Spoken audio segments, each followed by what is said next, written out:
महात्मा गांधी को लेकर देश भर में अलग अलग तरह की बातें होती है। कुछ लोग उनके समर्थन में बातें करते हैं, तो अब एक नया वर्ग भी है जो उनका खुलकर विरोध कर रहा है। जो विरोध कर रहे हैं वो इस बात को काफी प्रमुखता दे रहे हैं कि आखिर गांधी जी ने भगत सिंह को क्यों नहीं बचाया।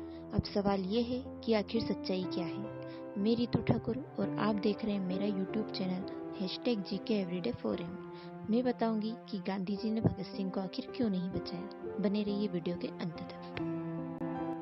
साल 1928 में साइमन कमीशन के खिलाफ विरोध प्रदर्शन में कांग्रेस के एक वरिष्ठ नेता लाला लाजपत राय को पुलिस की लाठियों ने घायल कर दिया। इसके कुछ ही दिनों बाद उनका निधन हो गया। लाला जी के अंतिम सालों की राजनीति से भगत सिंह सहमत नहीं थे और उन्होंने इस बात का खुलकर विरोध भी जताया। लेकिन अंग्रेज पुलिस अधिकारियों की लाठी से घायल हुए लाला जी की हालत देखकर भगत सिंह को बहुत गुस्सा आया।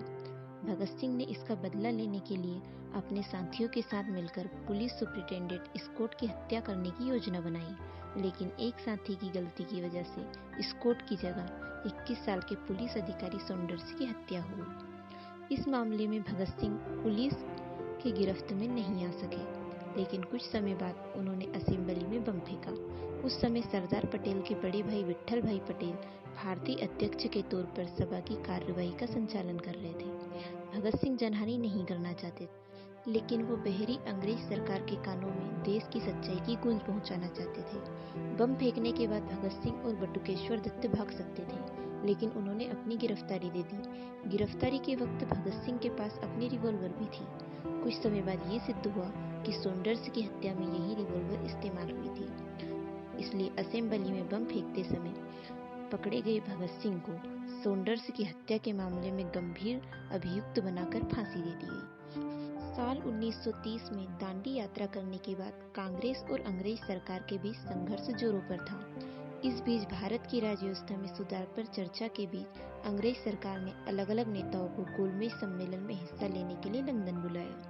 इस पहले सम्मेलन में गांधी जी और कांग्रेस ने हिस्सा नहीं लिया और ये सम्मेलन बेनतीजा रहा। दूसरे सम्मेलन में ब्रिटिश सरकार ने पहले सम्मेलन जैसी प्रणीति से बचने के लिए संघर्ष की जगह बातचीत का रास्ता अपनाया।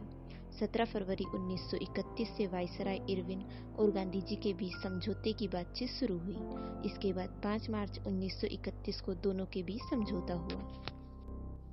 इस समझौते में अहिंसक तरीके से संघर्ष करने के दौरान पकड़े गए कैदियों को छोड़ने की बात तय की गई, मगर राजकीय हत्या में पाए गए भगत सिंह की सजा को माफ नहीं किया गया।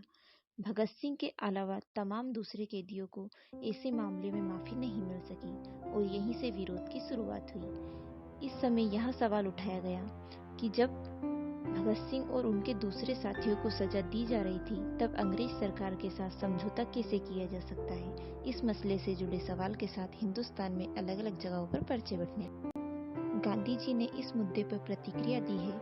गांधी जी कहते हैं, भगत सिंह की बहादुरी के लिए हमारे मन में सम्मान उभरता है, लेकिन मुझे ऐसा तरीका चाहिए जिससे खुद को न्योछावर करते हुए आप दूसरों को नुकसान न पहुंचाएं। गांधी जी अपनी किताब स्वराज में लिखते हैं, मौत की सजा नहीं दी जानी चाहिए। वह कहते हैं, भगत सिंह और उनके साथियों के साथ बात करने का मौका मिला होता तो मैं उनसे कहता कि उनके द्वारा चुना गया रास्ता गलत और असफल था। गांधी जी आगे कहते हैं, ईश्वर को साक्षी रखकर मैं ये सत्य जाहिर करना चाहता हूँ कि हिंसा के मार्ग पर चलकर स्वराज्य नहीं मिल सकता, सिर्फ मुश्किलें मिल सकती है। मैं जितने तरीके से वायसराय को समझा सकता था, जितने मेरे पास समझाने की शक्ति थी, मैंने समझाया। 23 तारीख की सुबह मैंने वायसराय को पत्र भी लिखा, जिसमें मैंने अपनी पूरी आत्मा उलेड़ दी, लेकिन वायसराय ने मेरी बातें नहीं मानी, इसलिए मुझे फांसी का निर्णय लेना पड़ा। गांधी जी कहते हैं, खून करके शोहरत हासिल करने की प्रथा शुरू हो गई तो लोग एक